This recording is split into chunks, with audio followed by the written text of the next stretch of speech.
நம்ம எப்படி சைலன்ஸ்ல இருக்கலாம்னு தான் இந்த வீடியோல பார்க்க போறோம். சாதாரணமா ஜஸ்ட் நம்ம அப்படியே பார்த்தாலே நம்மளுக்கு ஒரு சைலன்ஸ் வந்துடும், அதுதான் உண்மை.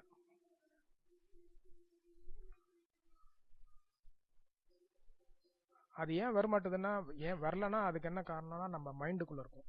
ஓகே, மைண்டால சைலன்ஸ் வராது.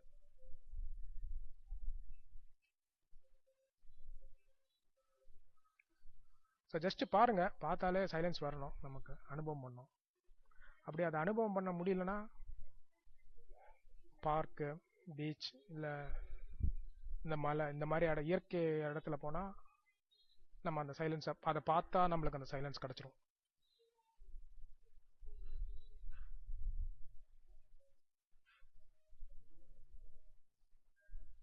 முடிஞ்ச வரைக்கும் சைலன்ஸை நம்ம இதயத்துலேருந்து அனுபவம் பண்ணுங்க, அது கொஞ்சம் ஈஸியாக இருக்கும். ஓகேங்களா? பார்த்துட்டு இதயத்தில் தான் அனுபவம் பண்ணணும் அது சைலன்ஸ்.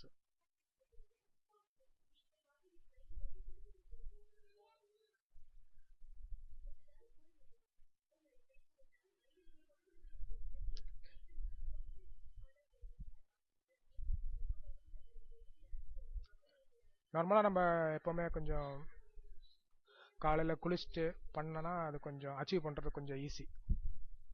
பட் அது இல்லைனாலும் ஒன்றும் பெரிய ப்ராப்ளம் இல்லை.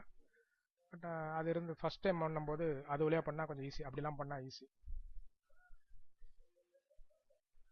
மற்றபடி நம்ம அந்த பொசிஷன்லலாம் ரொம்ப இம்பார்ட்டன்ஸ் கொடுக்கக்கூடாது. ஓகே, நம்ம இப்படி உட்காரணும் அப்படி உட்காரணும் அதெல்லாம் ரொம்ப இம்பார்ட்டன்ஸ் கொடுத்தனா கவனம் அங்கே போயிடும். அப்படி உட்காந்தாலும் கவனம் அதுலேருந்து இருக்கக்கூடாது. ஓகே, அப்படி இது பார்த்து வரலன்னா ப்ரீத் பண்ணுங்க. ப்ரீத் பண்ணால் நம்மளுக்கு ஒரு சைலன்ஸ் வந்துடும்.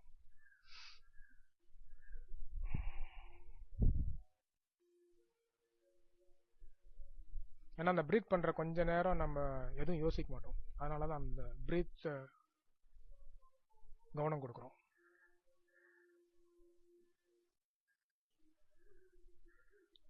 இதெல்லாம் தான் நான் ஒரு சிம்பிள் டெக்னிக் நான் யூஸ் பண்ணுறது. நீங்கள் ட்ரை பண்ணி பாருங்கள், உங்களுக்கு யூஸ்ஃபுல்லாக இருந்தால் லைக் பண்ணுங்கள், கமெண்ட் பண்ணுங்கள். இல்லை வேறு ஏதாவது மெத்தட் இருந்தால் அதுவும் கமெண்ட் பண்ணுங்கள். தேங்க்ஸ். அடுத்த வீடியோவில் மீட் பண்ணுவோம்.